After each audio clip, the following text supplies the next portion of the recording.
Apocalipse 9, 1, 12.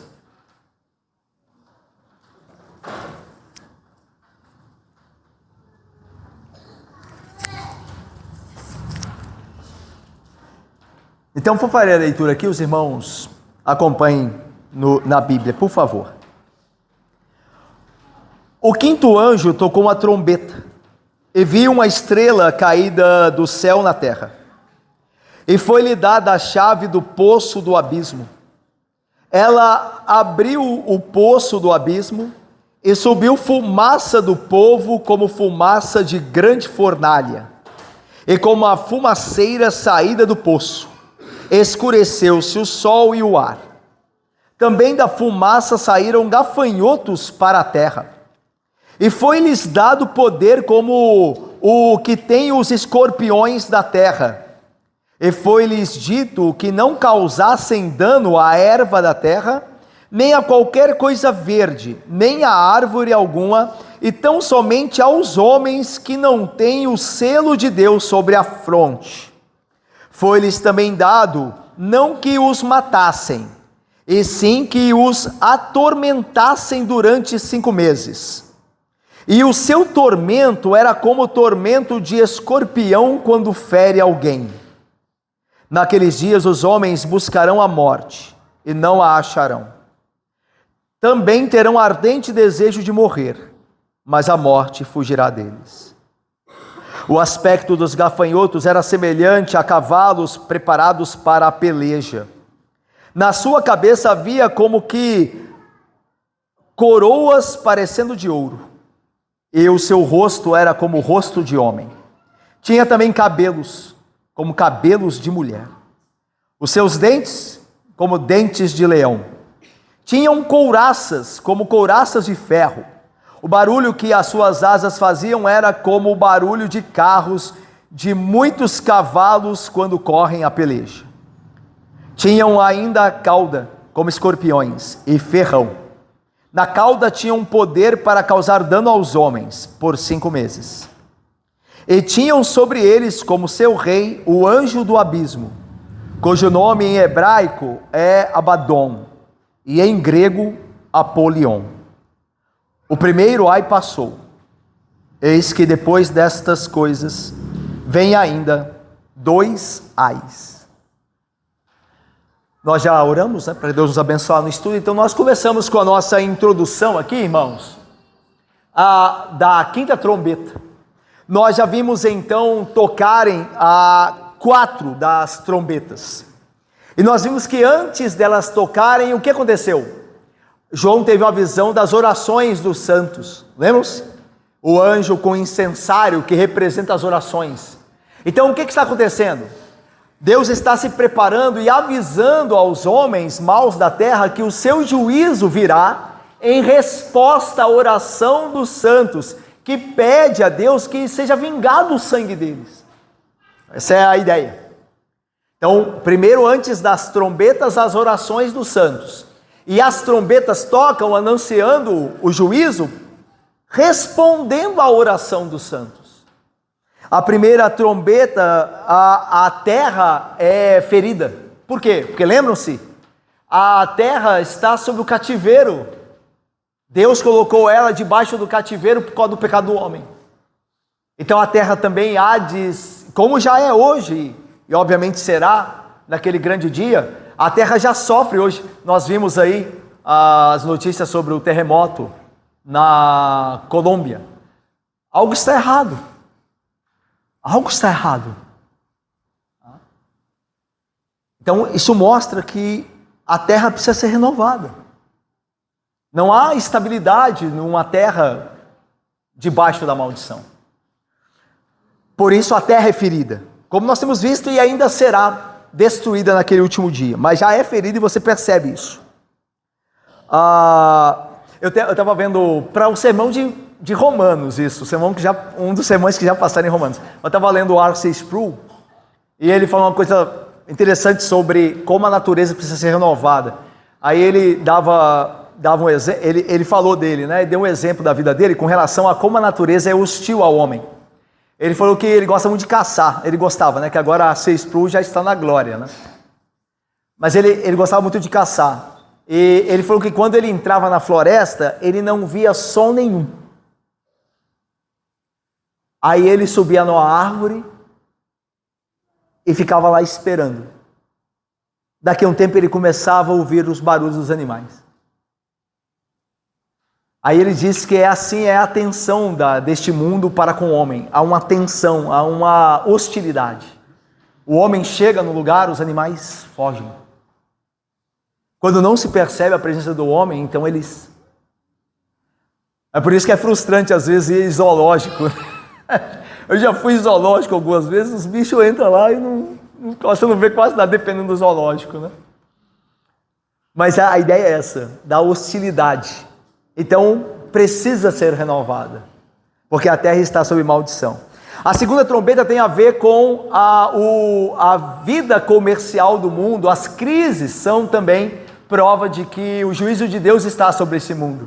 Tanto que é interessante que nos selos, você se lembra que nos selos, os alimentos eram vendidos, eles foram também, de fato, alterados para custarem muito caro. A gente viu em um dos selos, o terceiro selo, e ouvi uma como a voz do meio dos 4 selos dizendo: 1 medida de trigo por 1 denário, 3 medidas de cevada por 1 denário, e não danifiqueis o azeite e o vinho. A ideia é, os alimentos custarão muito caro. E aí você vê na trombeta, na segunda trombeta, a montanha ardente que cai do céu, atingindo o mar e tudo que nele há. E no mar haviam as embarcações que faziam comércio. Então a ideia de comércio sofre. Há crises comerciais, internacionais. Então você vê que está repetindo o que o selo disse. Só que o selo disse de uma forma, e a trombeta diz de outra, mas é o mesmo acontecimento. É o mesmo sinal de juízo. E aí toca a terceira trombeta, que é a ideia a estrela chamada Absinto, que é Satanás. E aí então, ela fere o mar, e o mar faz com que as águas se tornem amargas. Então a ideia de que aquilo que o homem vê como a sobrevivência, como o fundamento da sua existência, se torna uma armadilha para ele. É como Deus feriu as águas do Nilo com Moisés no Egito. Então a ideia é essa: Satanás engana o homem em fazer o homem acreditar que o dinheiro é que vai manter ele vivo, que são os prazeres que dão vida para ele, e o homem não percebe que, pelo engano de Satanás, é aquilo que vai tirar a vida dele. Então a ideia da água se tornando amarga, porque a estrela caiu nela. Então Satanás engana. Deu aquilo que você olha e fala: isso vai me dar vida, como a água. Quando você bebe, você morre, ela está amarga. Então a ideia, o dinheiro, os prazeres. Então Satanás engana e usa isso, e Deus permite que isso seja assim para o juízo dele. E aí vem a quarta trombeta, como nós vimos, que a terça da parte da terra escurece, que é a ideia da cegueira do homem, a cegueira espiritual. O Satanás também, o príncipe desse mundo, né? Ele cegou os homens, o entendimento. E os homens andam cegos. Então você vê que tudo isso é parte do juízo de Deus. As trombetas estão avisando que esses juízos vão chegar, né? E agora a quinta trombeta. Então olha só como eu comecei aí, a introdução.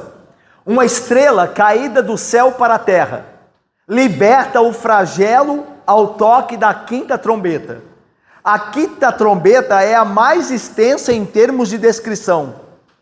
Você vai ter 12 versículos falando da quinta trombeta. Pela terceira vez, ao toque das trombetas até aqui, nós já trocaram 4 vezes, essa é a quinta, algo luminoso cai neste mundo e produz destruição. O que primeiro caiu foi a montanha ardente. A segunda coisa que caiu foi a estrela chamada Absinto. E agora cai algo também, que produz destruição. Então vamos ver como isso se dá no texto. Vamos lá começar a estudar aqui o quinto anjo com a quinta trombeta. Então diz assim, olha: o quinto anjo tocou a trombeta, e vi uma estrela caída do céu na terra. Irmãos, aqui nós já vamos direto ao ponto. Essa quinta estrela que cai do céu à terra é Satanás. Veja que ele já foi mencionado na trombeta que tocou, que é o Absinto, que cai. Novamente ele é mencionado aqui como a estrela que cai. Então lembra que cada visão que João tem é um entendimento melhor e maior do que está acontecendo, certo? A estrela então é Satanás, o grande dragão, que ainda será revelado com detalhes em Apocalipse. Ele é o perseguidor da igreja. E é interessante que ele, após sofrer grande derrota no céu, ele é jogado à terra. Tanto que em Apocalipse 12, que está lá na frente, que vai falar do dragão, que é Satanás, lá está assim: houve peleja no céu. Miguel e os seus anjos pelejaram contra o dragão. Também pelejaram o dragão e seus anjos. Houve uma grande guerra no céu. Todavia não prevaleceram, nem mais se achou no céu lugar deles. E foi expulso o grande dragão, a antiga serpente, que se chama Diabo e Satanás. Agora veja, o sedutor deste mundo, sim, agora perceba, foi atirado para a terra, e com ele os seus anjos. Percebe então? A trombeta toca e cai uma estrela do céu na terra. E a descrição de Satanás em Apocalipse 12 é que ele foi atirado do céu à terra. Então você começa a ligar os pontos. Quando é que Satanás foi expulso do céu? Quando Jesus Cristo veio cumprir a obra dele. Vocês se lembram que em Lucas tem um texto que Jesus Cristo está com os discípulos e envia os discípulos na missão do evangelismo. Quando eles voltam, vocês se lembram que Jesus disse? O que ele diz? Vi Satanás caindo como um raio. É lindíssimo. Eles disseram assim, os discípulos voltam da missão do evangelho, e Senhor, os demônios se submetem a nós. E aí Jesus diz, eu vi Satanás caindo como um raio. Ele foi expulso do céu. A ideia de que a obra de Cristo expulsou Satanás do céu. Lembra quando Paulo diz assim, quem atentará acusação contra os eleitos de Deus? Lembra? Pois é Deus mesmo quem o justifica. Deus justifica através de quem? Da obra, da pessoa de Cristo e sua obra, certo? Quando Jesus vem, ele vem fazer o que? A obra que justifica. Então agora não há mais condenação, não há mais como acusar. Então o acusador é expulso do céu. Daí então Jesus diz, vi Satanás sendo lançado como relâmpago. Ou seja, ele foi expulso porque não tem mais como acusar, porque eu vou pagar o preço. Agora não tem mais acusação, porque eu paguei o preço. Isso é poderosíssimo.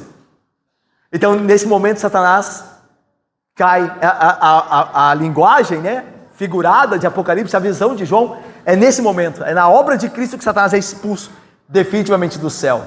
Só que como a vitória no céu, por um lado, há dificuldade na terra, porque ao mesmo tempo que ele é expulso do céu, ele cai aonde? Na terra. Então ai da terra, porque Satanás agora está solto, nesse sentido, né? Está na terra. Então ai de nós aqui. Então no céu já há vitória, já se celebra, mas ainda aqui nós estamos na luta. Essa é a ideia. Satanás já foi derrotado, mas ele ainda é um derrotado ativo ainda. Ele está ativo ainda que não poderá ser mais vencedor. Então essa é a ideia. Aqui a estrela que cai é Satanás. E aí veja, nesse sentido então, irmãos, essa queda de Satanás na terra, do céu na terra, é uma grande derrota para ele. Mas em outro sentido significa um grande juízo para o mundo. Porque agora Satanás está no mundo, e Satanás, obviamente nós veremos, ainda debaixo do controle de Deus, sempre debaixo do controle de Deus, ainda causa muito estrago. E nós veremos que Deus entrega o mundo nas mãos de Satanás. É Deus que permite que Satanás faça o que faz no mundo, como juízo de Deus sobre o mundo. Nós vamos ver isso muito claramente aqui. Então olha só, olha como isso já é claro agora. Olha aí, versículo de número 1, diz assim, e foi-lhe dada a chave do poço do abismo. Está vendo aí? E foi-lhe dada a chave do poço do abismo. Veja que não é dele a chave, foi dada a ele. De quem é a chave? De Cristo. Lá em Apocalipse 1:18 ainda, lá no capítulo 1, Jesus Cristo, ele se descreve como aquele que tem as chaves da morte e do inferno. Quem tem a chave? É Jesus. E é interessante que em Apocalipse 3, Jesus diz assim, eu sou o santo verdadeiro, aquele que tem a chave de Davi, que abre e ninguém fechará, e que fecha e ninguém abrirá. Então quem é que tem a chave, Luiz? Natanael, é Cristo. Só que Jesus, Deus está julgando o mundo por meio de Jesus, ele dá a chave a Satanás. Mas a chave não pertence a Satanás, é dada a ele, ok? E esse é o movimento aqui. Então, meus irmãos, o sentido é que a autoridade para abrir o abismo foi concedida a Satanás por Cristo. Então, no Apocalipse, o poder e a autoridade exercidos pelas forças malignas não vêm delas mesmas. Veja como eu estou falando aqui, irmãos. Porque às vezes as pessoas têm muito medo, né, de forças malignas. Há pessoas que sentem medo, acham que o diabo pode fazer qualquer coisa, que ele está descontrolado e que Deus não consegue. Não é nada disso que a Bíblia diz. Em Apocalipse, as forças malignas fazem o que fazem debaixo da autoridade de Deus. Aí você diz, por que Deus então permite? Porque Deus está julgando o mundo. Ele está punindo o mundo. E uma das punições é deixar que o diabo faça o trabalho dele. É essa a ideia. Certo? Desse modo, nem Satanás, nem os seus demônios podem, a seu modo, liberar as forças do inferno na terra, a menos que seja concedido a eles pelo Cristo crucificado. Isso não é só de Apocalipse. Você lembra da história de Jó? Quando Satanás vai até a presença de Deus, e Deus permite a Satanás que toque em Jó, mas impõe limites. Então veja, não é nada novo de Apocalipse. Você está vendo isso lá no Antigo Testamento. Certo? Você viu isso lá, quando a gente vai falar desse texto, quando Jesus está para expulsar os demônios do Gadareno, os demônios pedem permissão para irem à manada de porcos. Então a Bíblia deixa muito claro, Satanás não é um agente independente, não está medindo força com Deus. Satanás é um vassalo de Deus. E Deus dá corda para Satanás, por assim dizer, como o dono de um cão afrouxa a coleira, porque Deus está julgando o mundo, ele usa Satanás para isso. Então veja o poder de Deus. Então, se temos que temer alguém, é a Deus que devemos temer, não a Satanás. Obviamente devemos estar sempre atentos com Satanás, mas não se compara o poder de Satanás com o Todo-Poderoso. Bom, vamos lá. Então, Satanás recebe a chave. Mas a chave não é dele. A chave é de Cristo. Mas Cristo permite que ele tenha a chave para impor ao mundo o juízo que vem da parte de Deus. Olha aí, versículo 2. A chave abriu o poço do abismo. E subiu fumaça do poço como fumaça de grande fornalha. E com a fumaceira saída do poço, escureceu-se o sol e o ar. Irmãos, tem um poço do abismo. Em Lucas 8 tem um texto que faz menção de um abismo, que lança a luz aqui a esse texto, para a gente entender que abismo é esse. Quando é o texto que eu falei com vocês da expulsão do Gadareno. Quando Jesus chega em Gadara, ele encontra aquele rapaz endemoniado, e ele está possuído pela legião, lembra? Legião é o meu nome porque somos muitos. E aí, os demônios, a legião diz assim ao Jesus: não nos mande para o abismo. Lá em Lucas 8:31, não nos mande para o abismo. Então você vê uma menção de demônios falando de um abismo. E agora você vê, dentro desse contexto, Satanás, na visão de João, Satanás que recebe a chave do abismo. Então, meus irmãos, com base nisso, nós podemos tranquilamente, corretamente dizer que o abismo aqui, e lá em Lucas, trata-se simbolicamente de um lugar de prisão de anjos caídos, onde eles estão aprisionados pelo próprio Deus. Você lembra que em Apocalipse, o capítulo falará sobre a descida de um anjo poderoso que tem uma corrente e uma chave na mão, e ele vai abrir a chave do abismo, ele vai trancar o dragão dentro do abismo, e depois vai permitir que ele seja solto por pouco tempo. Então é Jesus Cristo que é o anjo poderoso que com a corrente amarrou Satanás, ele trancou num abismo. A ideia não é, obviamente, uma visão, não é literal. Satanás não está preso num abismo, embora Satanás seja real e os seus demônios também sejam reais, mas a ideia é de que ele está sob controle. Essa é a ideia. Ele não pode fazer nada que ele queira. Jesus o amarrou. E quando Jesus fez isso? Quando ele veio encarnado ao mundo, ele está amarrando Satanás, tanto que ele diz, né? Lembra? quando acusam Jesus de ser Beelzebu, ele diz assim, quando Jesus expulsa um demônio de um homem, e aí os fariseus disseram assim, esse expulsa demônios pelo poder de Beelzebu, gente, ele é o Beelzebu, por isso que ele expulsa demônios. Aí Jesus diz assim, se Satanás estiver contra o reino dele, como é que o reino dele pode ficar de pé? Mas, primeiro, para se tirar os bens de um valente, é primeiro necessário amarrá-lo, para depois você saquear os bens dele. Ou seja, Jesus está dizendo assim, eu sou aquele que tem a corrente, e Apocalipse vai falar disso, que amarra Satanás e começa a roubar os bens dele, ou seja, começa a tirar as pessoas do poder dele. É isso que Jesus está fazendo. Então, Satanás foi amarrado na vinda de Cristo. Cristo é o poderoso, todo poderoso para amarrar Satanás e colocá-lo sob controle. E essa é a ideia aqui do abismo, é o lugar que os anjos e demônios, os anjos caídos e os demônios de Satanás estão sob o controle de Cristo, ok? Veja como isso é poderoso, já de início da trombeta, já nos mostra que nossa segurança também reside nisso. Satanás não está fazendo a vontade dele, mas a vontade de Deus, no sentido de estar dominado, estar limitado pelo poder de Deus. Mas aí veja, então Satanás recebe a chave, o abismo, que é o lugar de prisão de demônios, onde eles estão sob controle, é aberto pela chave e agora sai fumaça que escurece o sol e o ar. E aí, dali, sai do meio da fumaça gafanhotos para a terra. Olha o versículo 3. Também da fumaça saíram gafanhotos para a terra. Até aí tudo bem? Tudo bem até aí? Está dando para acompanhar direitinho? Então, também da fumaça saíram gafanhotos para a terra. Quando a estrela, que é Satanás, cai na terra, ela abre, né? Satanás recebe a chave de Cristo, abre o abismo e uma fumaça sai da grande fornalha, escurece.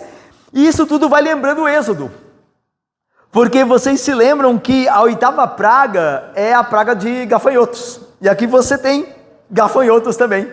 Você tem escuridão, uma praga que é a escuridão, que aqui diz que a fumaça escureceu o sol e o ar, e ao mesmo tempo você tem gafanhotos, que é a 8ª praga do Egito.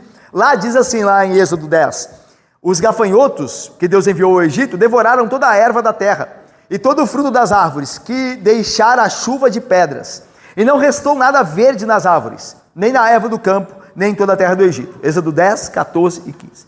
Isso né, Moisés escrevendo sobre o juízo de Deus para com o Egito. Mas em Joel, o profeta Joel, também anuncia um juízo de Deus através de gafanhotos ao Israel pecaminoso. Então, na época do profeta Joel, Israel está afastado de Deus, e Deus envia Joel para dizer que Deus vai enviar uma praga de gafanhotos para destruí-los. Então veja que no Egito, gafanhotos simbolizava o quê? Juízo. Em Joel, juízo também. E aqui, juízo também. Então, ok? Olha Joel, vou ler para vocês. Tocai a trombeta, esse texto é bem importante, porque nesse texto é baseada a visão que João tem, que Jesus dá a ele. Tocai a trombeta em Sião. Trombeta. Tocai a trombeta em Sião, e dai voz e rebate ao meu santo monte.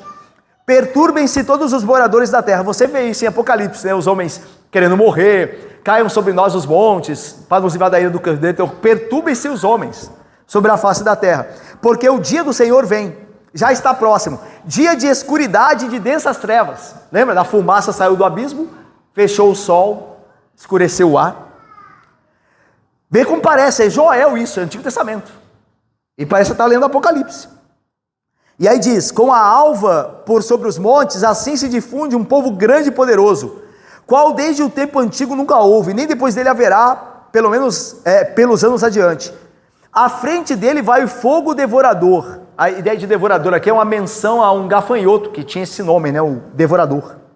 Atrás chama de abrasa, diante dele a terra é como o jardim do Éden, mas atrás dele um deserto assolado, nada lhe escapa. Não é assim a praga de gafanhoto? Diante dele é um jardim do Éden, depois dele um deserto, nada escapa. Então o Joel está prometendo que virá um grande juízo sobre Israel, através de uma praga de gafanhotos, como houve no Egito. Então isso tudo é sinal de juízo. E aí veja, no entanto, esses gafanhotos aqui de Apocalipse são diferentes dos gafanhotos do Êxodo e de Joel.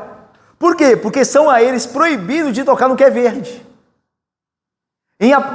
No Egito eles destroem tudo que é verde.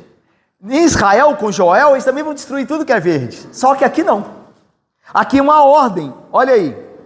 Versículo final do 3 e 4. E foi-lhes dado poder como o que tem os escorpiões da terra. E foi-lhes dito que não causassem dano à erva da terra, nem a qualquer coisa verde. Nem a... Então é muito diferente, né? Porque o gafanhoto justamente faz esse mal ao que é verde. Mas só fizesse mal tão somente aos homens que não têm o selo de Deus sobre a fronte.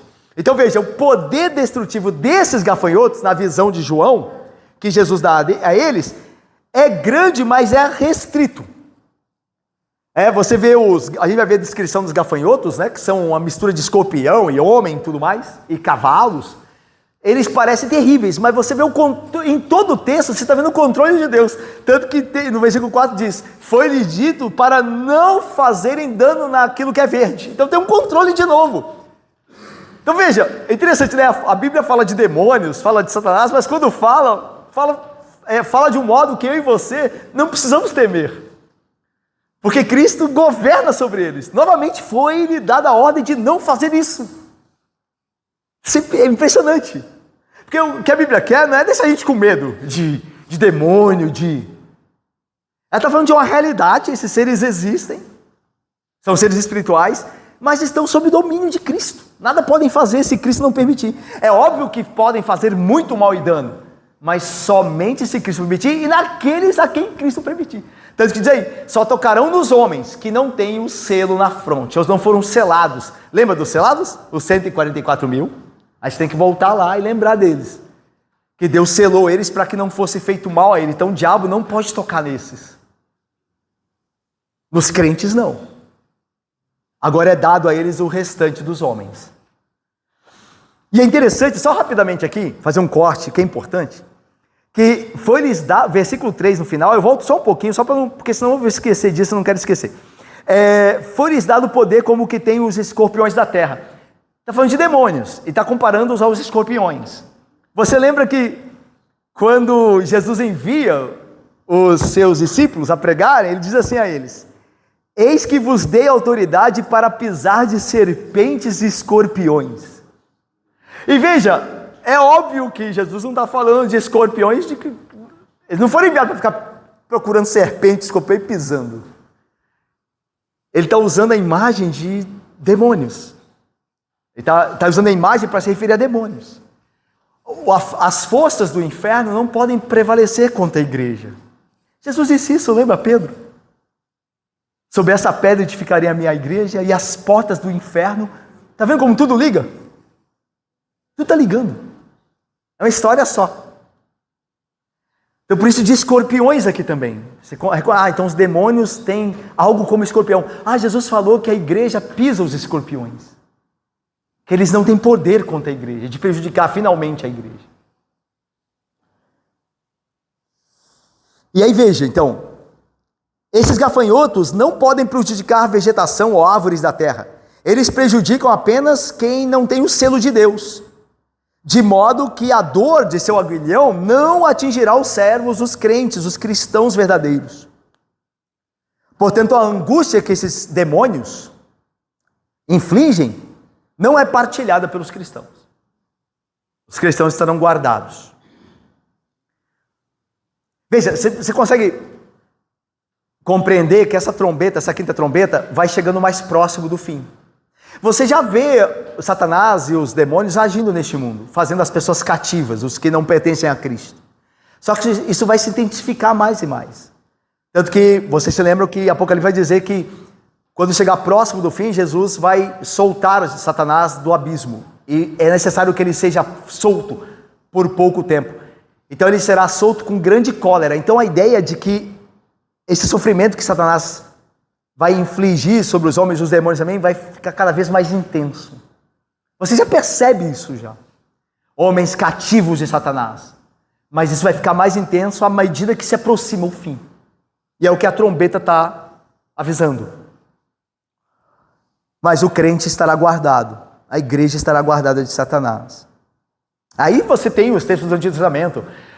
Não vale encantamento quanto os que são de Jacó. Os que são de Deus, o maligno não toca. Você tem uma rica teologia, né? Ricas promessas com relação a isso. E aí veja, então, versículo 5: foi-lhes também dado aos escorpiões, não que matassem. Então, novamente, foi-lhes também dado, Heloísa, Gessé e Valéria. Foi-lhes dado, Tiago. Então, a ideia de que nada fazem se não for a eles dado. Novamente, então o texto toda hora está lembrando isso, Marcela e Diácono Paulo. Foi-lhes dado, para nos dar a segurança. Certo? Foi-lhes dado também o quê? Que não matassem, e sim que os atormentassem. Atormentassem a quem? Os homens que não têm o selo. Durante 5 meses. Por que 5 meses? A ideia de 5 meses é o período do ano em que os gafanhotos geralmente vêm à terra na região do Oriente. Que vai, eu coloquei aqui, né, para não esquecer. Então a ideia aqui é os gafanhotos na Palestina, eles vêm e permanecem durante 5 meses, de maio até setembro. Então essa é a hora das trevas. A ideia é de que é uma hora limitada, mas é uma hora. Lembra quando Jesus está sendo traído no Getsemane? Ele diz assim, quando ele fala assim, levanta-se, eis que o traidor se aproxima. Aí num dos evangelhos diz assim, eis a hora das trevas. Essa é a ideia. Tem uma hora, tem um tempo que é próprio para trevas, assim como o gafanhoto na Palestina também tem um tempo, tem um período. Essa é a ideia. Não é para você contar 5 meses. É a ideia ligando que é a hora deles. Essa é a hora que ele deve ser solto, como Apocalipse dirá mais à frente. E o seu tormento, o tormento que ele produzia nesses homens, os homens ímpios, era como o tormento de escorpião quando fere alguém. Imagino que ninguém foi aqui já picado por um escorpião, né? Imagino. Alguém foi não, né? Você já foi, Marcela? Marcela, então descreva aí, porque eu coloquei aqui, mas é terrível, né? Olha, veja se confere, Marcelo. A picada de um escorpião causa uma dor imediata, muito intensa e aguda, frequentemente descrita como uma sensação violenta de queimação, fisgada profunda ou ferroada, como se fosse uma ferroada de algo que está abrasado, queimado. É mais ou menos isso mesmo, Marcela? Ou pior que isso. Então depois vocês coletam o testemunho da Marcela, né? Graças a Deus, né, Marcela? Não aconteceu nada contigo, né? Graças a Deus, mais sério, né? Mas a ideia é essa, a ferida é como o escorpião quando fere alguém. Por isso tem lá a cauda de escorpião com ferrão. Versículo 6. Naqueles dias os homens buscarão a morte e não a... Olha que terrível isso. Eles buscarão a morte e não a acharão. Também terão ardente desejo de morrer. Mas olha só, mas a morte fugirá deles. Então aqui, meus irmãos, a tortura parece às vítimas um destino pior que a morte. O juízo de Deus sobre... usando Satanás para isso, a tortura que Satanás vai impor sobre esses homens, que não possuem a marca, ou seja, não pertencem a Cristo, é tão grande que a morte é um destino melhor. Eles vão procurar a morte, mas não escaparão, a morte não os encontrará, a morte fugirá deles. E a ideia aqui não é que, por exemplo, vamos supor que alguém esteja sofrendo as torturas de Satanás na mente, espiritualmente, com a consciência pesada. Essa ideia, Judas, por exemplo, é um caso muito próprio dessa verdade. Judas é um caso muito próprio, ele foi entregue, lembra? Ele foi entregue a Satanás. E ele foi e suicidou, porque ele procurou o que é muito vívido, o que está acontecendo, é uma realidade. Satanás se entrou em Judas e destruiu Judas, e Judas queria a morte. E a ideia aqui é que, aí você fala, mas a morte não fugiu de Judas porque ele foi e suicidou-se, certo? Só que não é essa a ideia. A ideia é que há algo depois. Depois da morte, há uma morte eterna, do qual o homem não pode escapar. Daí a ideia, mesmo que alguém se suicidasse, o tormento encontraria ele depois. Essa é a ideia. E é isso que o inferno é. É o tormento após a morte.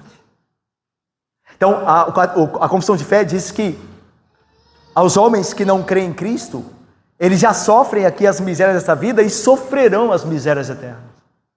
Eles não têm como, então essa é a ideia, eles não têm como escapar. Daí a ideia de a morte fugir deles.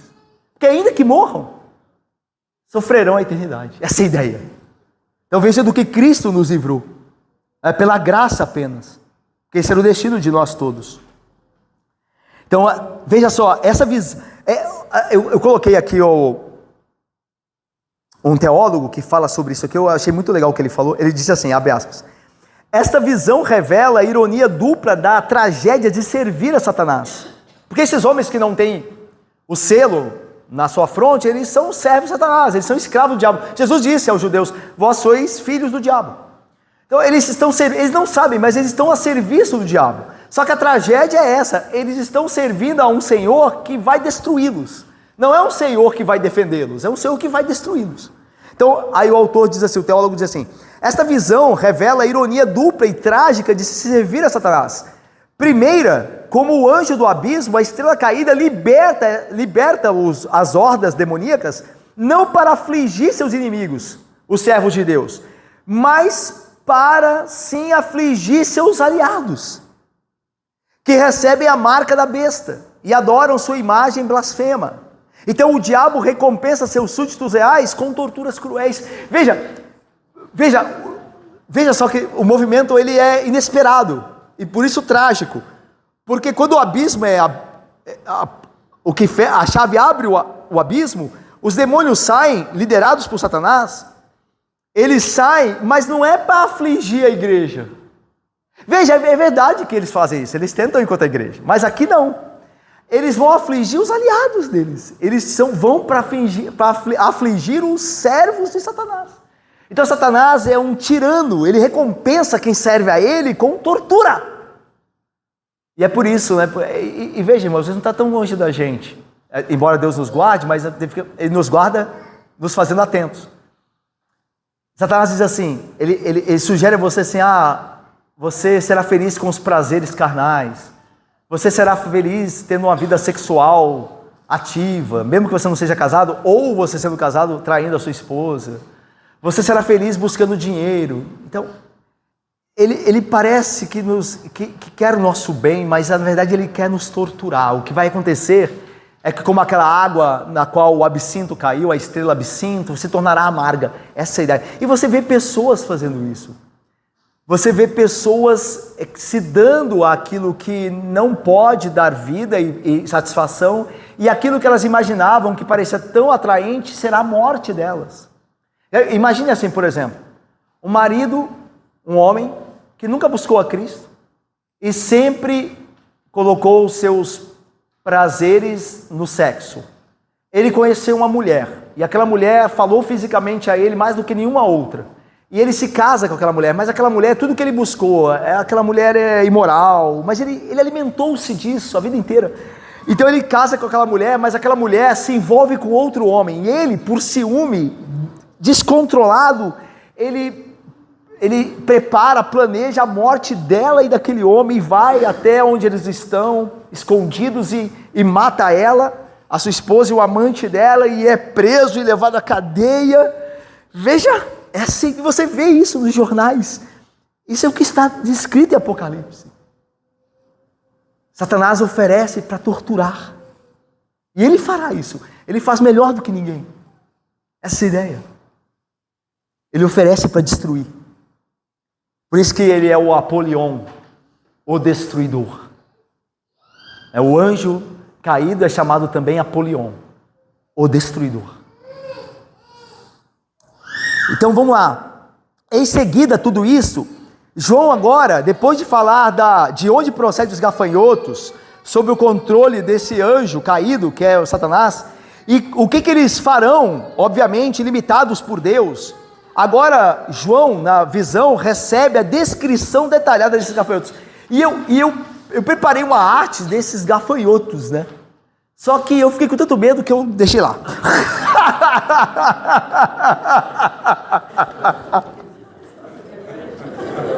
A gente não ia dormir. Não, mas é verdade, eu preparei, ficou assim, ficou terrível. Aí eu pensei nas crianças que estão aqui, eu falei, deixa isso pra lá.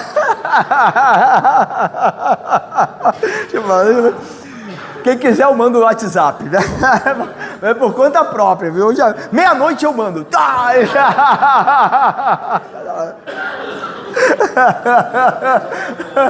3 da manhã. 3 da manhã, o que é isso, rapaz?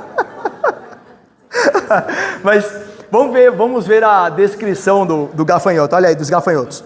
Olha aí, versículos 7 a 10. O aspecto dos gafanhotos era semelhante a cavalos preparados para a peleja. Na sua cabeça havia como que coroas parecendo de ouro, e o seu rosto era como o rosto de homem. Tinha também cabelos como cabelos de mulher, e os seus dentes como dentes de leão. Tinha couraças como couraças de ferro. O barulho de suas asas, que as suas asas faziam, era como o barulho de carros e muitos cavalos quando correm a peleja. E tinha ainda cauda, como escorpiões, e ferrão. Na cauda tinha poder para causar dano aos homens por 5 meses. Então, novamente, lembra lá da descrição de Joel sobre a praga dos gafanhotos em Israel? Ele diz assim, olha, a sua aparência, a aparência dos gafanhotos é como a de cavalos, e como cavaleiros assim correm. Ó, muito semelhante, tá vendo? Diante deles a terra treme, e os céus se abalam. O sol e a lua escurecem, aqui também escurece, né, com a fumaça. E as estrelas retiram seu resplendor. Então, em Joel, os gafanhotos são comparados a cavalos que correm, a cavaleiros. Aqui também. Então, a descrição é muito próxima. Agora, veja, interessante aqui. No caso da profecia de Joel, trata-se de um alerta contra o Israel, que era considerado o povo de Deus. Pelo menos era assim anunciado que eles seriam. Embora se mostraram contra o Senhor. Mas lá é um anúncio de juízo contra Israel. As trombetas, entretanto, não parecem ser dirigidas à igreja, que seria como fala? Aquilo que cumpre Israel, né? Porque a igreja é a verdadeira Israel. Quer dizer, na verdade, o verdadeiro Israel é Cristo, né? E a igreja que está nele, né? Cristo é o verdadeiro Israel, não é a igreja. Cristo é o verdadeiro Israel. E a igreja é o verdadeiro Israel porque está em Cristo. Mas a ideia é que a ideia aqui que não é um juízo contra a igreja, que seria o Israel de Deus aqui, no Novo Testamento. Mas é contra os homens maus. Mas aqui é uma coisa interessante. Deu para entender isso que eu estou falando? Deu para entender? Lá em Joel, os gafanhotos veem a Israel como nação, como parte do juízo de Deus sobre Israel. A gente sabe que o Israel de Deus é a igreja. Só que esses gafanhotos aqui, eles não vêm contra a igreja. Eles vêm contra os homens maus. Só que aí há um ponto que não pode esquecer, que é o seguinte. É preciso lembrar que dentro das 7 igrejas da Ásia, que a gente já passou por eles, haviam pessoas não crentes, pessoas más, ímpias. Então a gente não pode esquecer que nesse sentido é possível dizer que as trombetas também são dirigidas contra membros de igrejas que não exibam verdadeiramente arrependimento dos seus pecados. Porque senão a gente começa a trabalhar que nem o Israel antigo trabalhava. A gente acha que está dentro do templo é a segurança. Lembra lá, quando um povo invasor vinha contra Jerusalém, eles corriam para o templo. Mas Deus destruiu o templo. Então a gente pode achar também assim, o que é importante está na igreja, já que o Satanás não vai tocar em quem está na igreja. Não, não é isso. Satanás não vai tocar em quem pertence a Cristo. Se uma pessoa não pertence a Cristo, mesmo que ela tenha dentro da igreja, Satanás vai alcançá-la. Segundo a ordem de Cristo. Então a gente tem que ter cuidado com isso. Estar salvo de Satanás significa estar numa igreja. É claro que todos os que são salvos de Satanás estão na igreja, mas nem todo mundo que está na igreja é salvo de Satanás. Tem que ser um verdadeiro crente, verdadeiramente arrependido. Então vamos lá à descrição. São 6 descrições aqui, né? O gafanhoto então assemelha-se a cavalos de guerra. Usam coroas na cabeça que parecem de ouro, que é o segundo. Terceiro, tem rosto de homem. Quarto, tem cabelos de mulher. Quinto, tem dente de leão. E sexto, usam couraças de ferro. Então, se nós pensarmos, irmãos, apenas no significado básico dessas imagens, nós teríamos que dizer que, por exemplo, esses demônios, a quem Cristo permite, comandados por Satanás, que assolem os ímpios, eles são avassaladores como cavalos, o seu poder é como de cavalos na batalha.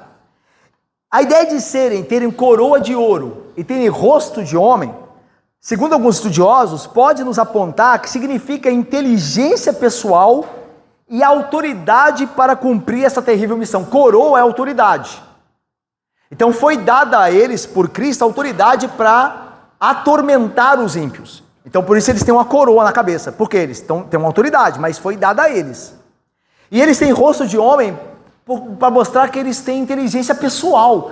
Lembra que a Bíblia vai dizer que Satanás, ele é astuto, que é um atributo pessoal, é algo que uma pessoa é, astuta, é inteligente para o mal, planeja. Satanás, ele tem artimanhas, estratégias. Paulo vai dizer, né, que Satanás tem estratégia. Estratégia é algo que homens têm, daí rosto de homem. Então os demônios, eles sabem como tentar, eles sabem como atormentar. Não porque eles sejam oniscientes, só Deus é. A ideia é que eles já vivem no nosso meio há muito tempo. Então eles aprendem e criam estratégias. Então eles conhecem os nossos pontos fracos, não é porque eles entram em nós, longe disso. Ou porque leem nossos pensamentos, nada disso. Eles não são Deus, Deus faz isso. O diabo e os demônios não. Mas eles veem como nós nos comportamos. E eles aprendem. Eles desenvolvem porque tem o rosto de homem. Essa é a ideia. Eles têm cabelo de mulher. A ideia é de sedução.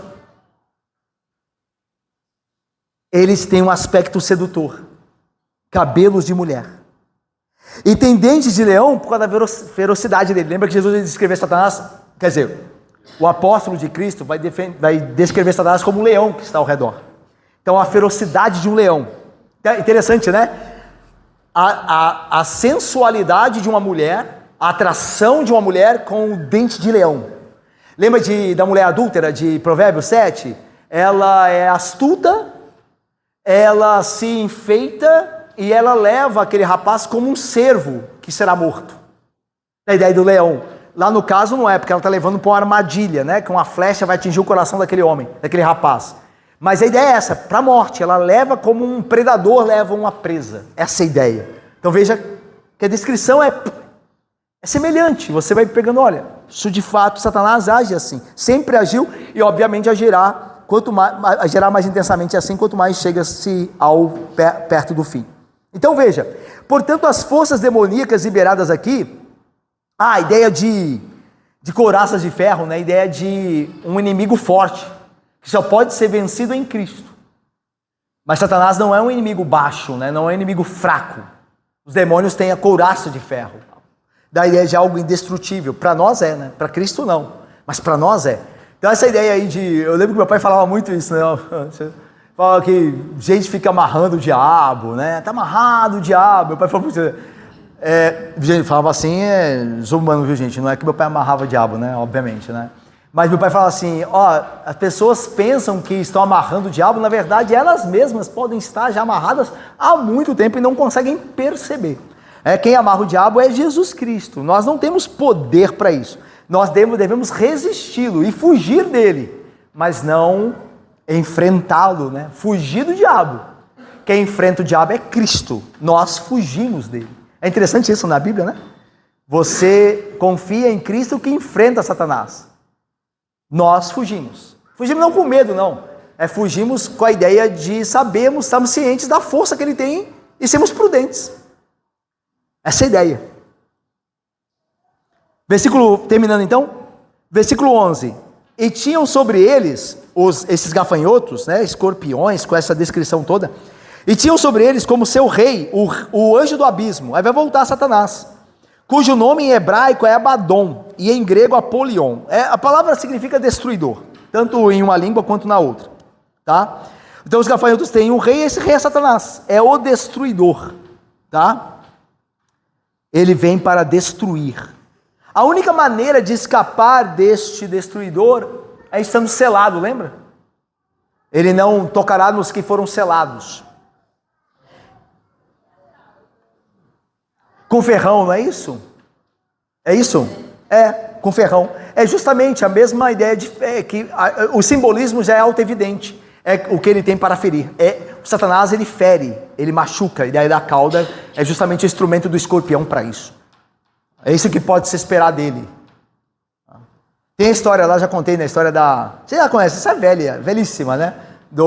Da tartaruga que pediu carona, o escorpião pediu carona para a tartaruga. Lembra dessa história? Depois eu conto, para quem não lembra. É antiguíssimo. Mas depois aconteceu, Foi aqui perto de Caraí. Vamos lá. A única maneira de escapar é estar selado. Você se lembra que, agora eu vou caminhando para o fim, você se lembra que no Êxodo, o anjo que o Senhor envia é chamado de quê? Destruidor. Olha só, Êxodo 12. Porque o Senhor passará para ferir os egípcios. Quando vir, porém, o sangue na verga da porta e em ambas as ombreiras, passará o Senhor aquela porta e não permitirá ao destruidor, Abaddon, no hebraico, que entre nas vossas casas para vos ferir. Olha. Por isso, lembra, para entender Apocalipse, entender toda a Bíblia, Antigo Testamento. Tem um destruidor também que não tocou nos eleitos. Aqui diz que o destruidor não vai tocar nos que foram marcados na fronte, os eleitos de Deus. Lá em Êxodo também. O anjo destruidor passou. Esse anjo destruidor é bem possível que não seja Satanás em Êxodo. Porque Deus tem um anjo da destruição, um anjo dele. É bem possível que não seja Satanás, mas faz a mesma função. Essa é a ideia. A função é a mesma, de destruir. Isso mostra que Satanás, ainda que rebelde a Deus, está sob o controle de Deus. Deus usa ele tanto quanto um anjo, usa um anjo dele, um anjo não caído. Deus pode usar o que ele quiser, porque tudo está debaixo do governo dele. Paulo vai ratificar essa verdade de que os salvos estão livres da destruição de Satanás. Olha o que Paulo vai dizer no final da vida, o apóstolo: o Senhor me livrará também de toda obra maligna e me levará a salvo para o seu reino celestial. A ele a glória pelos séculos dos séculos. Amém. Então, essa verdade que João viu, de o destruidor não poder tocar nos eleitos, é o que Paulo falou. Ele me livrará de toda obra maligna. Tá? Então, irmãos, terminando, nós concluímos que, em termos simbólicos, o Apocalipse está dizendo que Satanás e seus demônios cumprirão uma função semelhante ao anjo destruidor que passou pelo Egito.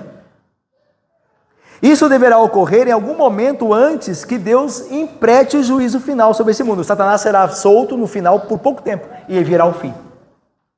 Então veja, nós já vemos essa ação de demônios agora, mas quanto mais se aproxima o fim, mais isso se intensifica. Os homens sofrendo, sendo torturados por Satanás, pela sua consciência, pelo pecado.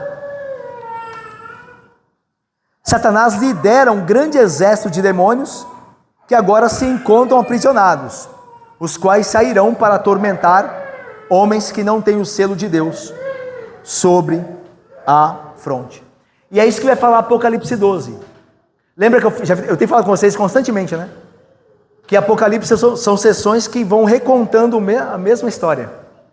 Porque olha o que diz Apocalipse 12, Apocalipse 20.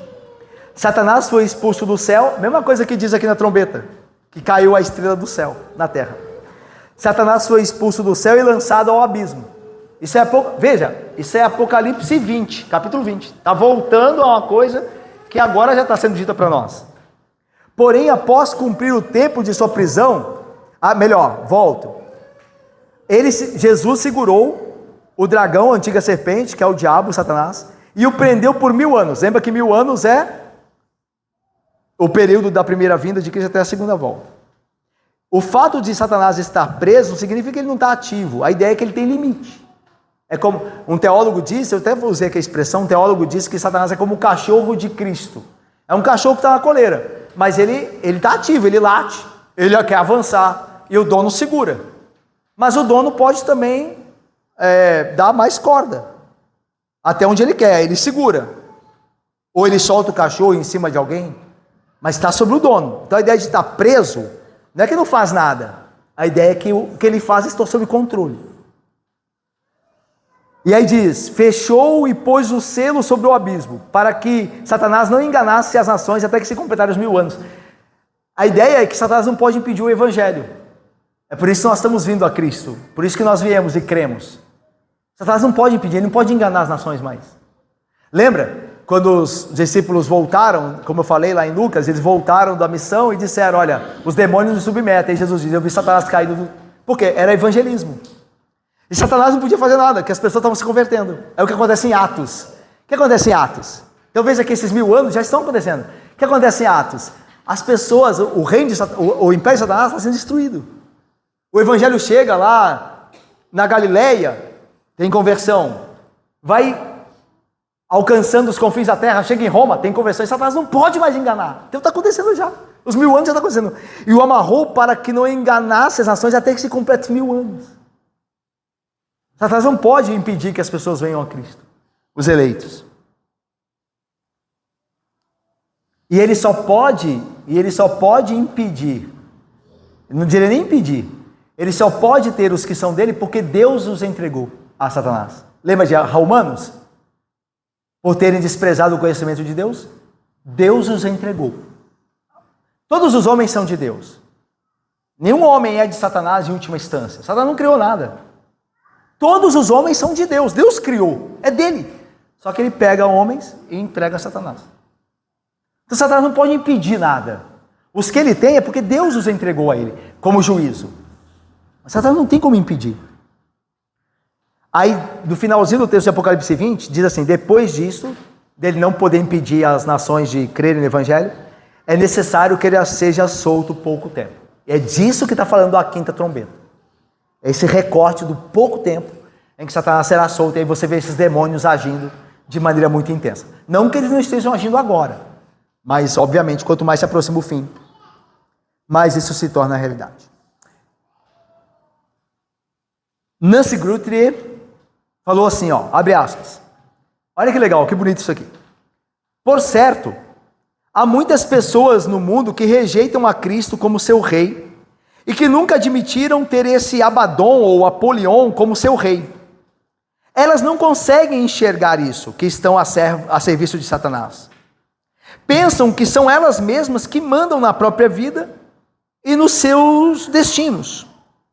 João, contudo, pode ver, da perspectiva verdadeira do céu, que todos os que não estão selados, todos os que recusam a oferta da graça do verdadeiro rei, todos os que habitam na terra têm um rei que só quer destruí-los, que é Satanás.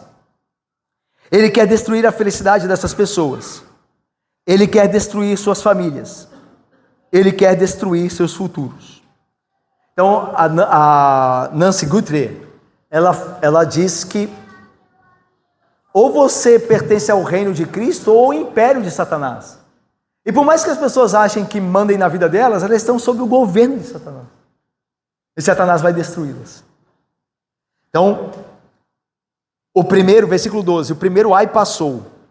Eis que depois dessas coisas vem ainda 2 ais. Então veja, né? Esse é o início das dores, né? Ainda vem mais coisa. Nós estamos guardados em tudo isso, né? Graças a Deus. Então eu termino aqui, ó. Aprendemos o que então? Sem dúvida, a quinta trombeta cumpre sua função de alertar os homens. Está alertando, Satanás será solto por pouco tempo, os seus demônios vão torturar os homens que se entregaram a Satanás com seus pecados. E a trombeta está avisando para você fugir para Cristo. Para você ir para Cristo. A pergunta que permanece após o estudo desses fatos que vimos, essa visão de João, esses são fatos que acontecerão reais, já têm acontecido e acontecerão na sua intensidade, é a seguinte: o que é pior? Sofrer perseguição dos ímpios ou o juízo de Deus através dos demônios? Porque lembra, o livro Carta de Apocalipse foi escrito para igrejas que estão sendo perseguidas. E muitos daqueles, lembra, a gente viu as igrejas da Ásia, muitos daqueles crentes não queriam ser perseguidos. E aí a pergunta que fica é: o que você prefere? Ser perseguido por quem não pode fazer mal à sua alma ou ser entregue a Satanás? É isso que Jesus quer falar àquelas igrejas e a nós também. O que é melhor, ter a oposição dos homens ou ser atormentado pelos demônios? Essa é a ideia, essa é a pergunta. Ao mesmo tempo, se alguém quer escapar e se livrar de todos esses tormentos e destruição destinada aos ímpios, o que precisa fazer essa pessoa? Lembra do Egito? O destruidor vai passar. mas quem estiver debaixo das ombreiras e das portas marcadas pelo sangue, o destruidor não tocará. Os que têm a marca na fronte não serão tocados pelos demônios. Então, qual que é a única maneira de escapar? Estando na graça do Senhor Jesus Cristo. O sangue vos será por sinal nas casas em que estiverdes. Quando eu, disse o Senhor, vir o sangue, passarei por vós. E não haverá entre vós praga destruidora, quando eu ferir a terra do Egito. Lindíssimo isso, não? Veja que é a mesma história. Não, isso é maravilhoso. Quando Deus lá no Egito falou assim, quando eu vir o sangue, quando eu vir o sangue de Cristo, quando eu vir o sangue do meu filho sobre vocês, pela fé, o destruidor passará. Que bênção, que glória isso. Que glória isso. Louvado seja o Senhor Deus, que providenciou Jesus Cristo por nós. Amém, irmãos.